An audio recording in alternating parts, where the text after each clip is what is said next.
Ever wonder why some investors bounce back quickly from market downturns, while others struggle for years? Is it just good luck, or do they know something that you don't? Hi, I'm Keith Demetriades, and today we're talking about investment secrets. What most people don't know about the power of diversification and risk management strategies in long-term financial goals. We'll cover what diversification means, why it's important, and how understanding risk helps you manage your investment strategy. Feeling confident in your decisions begins with understanding the how and why of your financial plan. So let's start with the basic premise of investing, because it's more than just picking the right stocks or funds. You should aim to create a comprehensive plan that addresses your wants and your needs and aligns with your financial goals, your risk tolerance, and time horizon. A key aspect of the right plan is portfolio diversification, which just means spreading your investments across various asset classes to reduce risk. We do this with the idea that if one investment performs poorly, others may perform well, balancing out the overall performance of your portfolio. Imagine your portfolio as a pie divided into different slices. You have stocks, bonds, real estate, and perhaps even some alternative investments like commodities. This is a great way to visualize your portfolio because it lets you see its composition at a glance, helping you understand how much of your investment is allocated to each type of asset. And who doesn't love pie? A well-diversified portfolio should be a balanced pie, where no single slice overwhelms the others. A good balance helps ensure that if one investment performs poorly, it won't drastically affect your entire portfolio.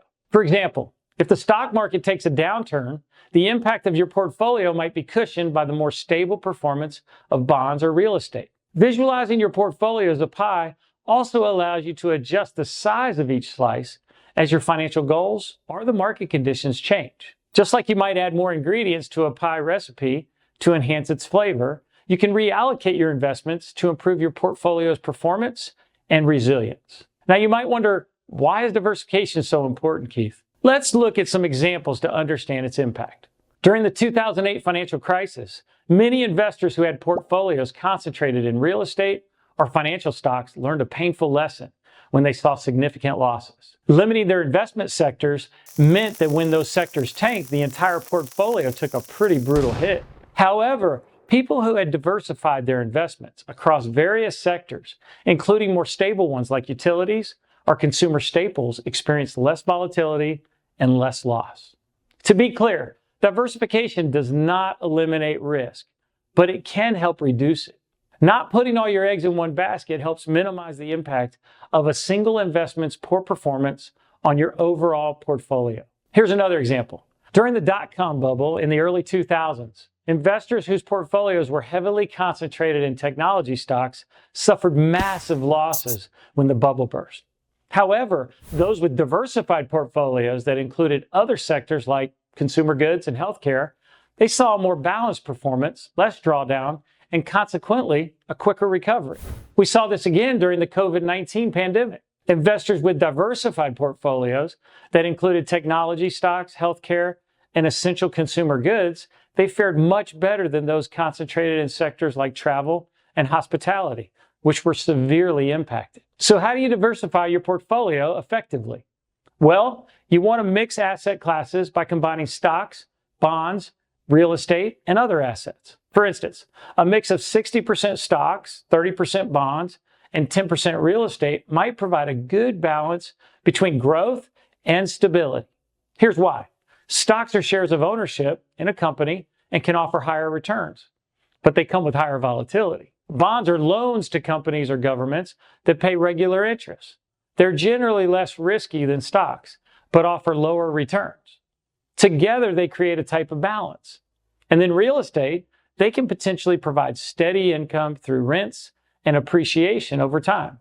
Finally, commodities like gold and oil, they can sometimes hedge against inflation and add another layer of diversification. Investing in both domestic and international markets can also potentially enhance your portfolio. Domestic investments are often more familiar and they can be less risky due to better regulatory oversight. International investments, such as those in developed markets like Europe and Japan, they can offer stability and diversification. And including emerging markets like Russia, China, India, Brazil, they can provide additional growth potential, although they do come with higher political and economic risks. Spreading your investments across different industries such as technology, healthcare, and consumer goods ensures that a downturn in one sector won't significantly impact your entire portfolio.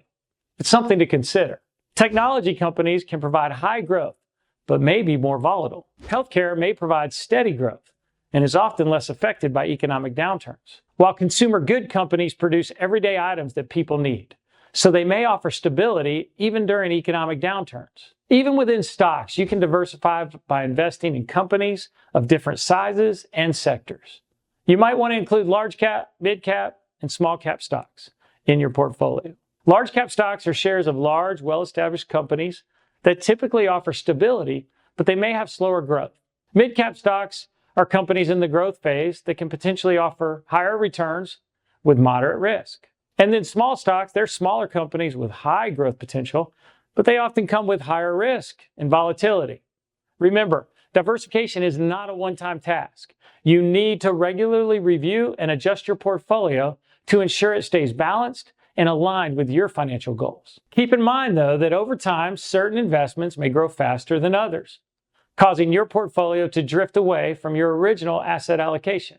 Now, we touched on how diversification can help minimize risk, but let's also discuss how risk directly affects your choices, because it's important to understand the whole picture. You should consider not only how to choose your investments, but how comfortable you'll be with your choices. Every investment carries some level of risk. The key is to balance risk and return according to your risk tolerance. This involves assessing factors like your investment horizon, financial goals, and your comfort level with market fluctuations.